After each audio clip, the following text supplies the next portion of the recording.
Katapos si tatay mag-walking. Si nanay hindi siya nag-walking. Ganyan. Hindi nag-walking si nanay. Si tatay lang ang nag-walking. Hindi ko nakita.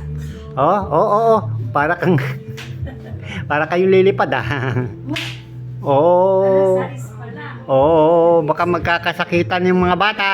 Bawal yan. Magkakasakitan.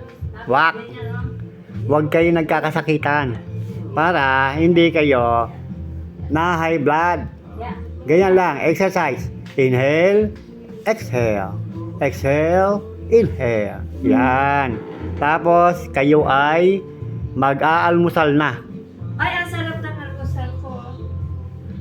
Yun. Teka, huwag yung istorbuhin. Ano siya eh. Sige tay. Kayo ay pwede nang Almusal na? Ayun nag-bowl pa siya. Sino? Okay. Sige, mag-almusal na kayo. Alright, almusal sila.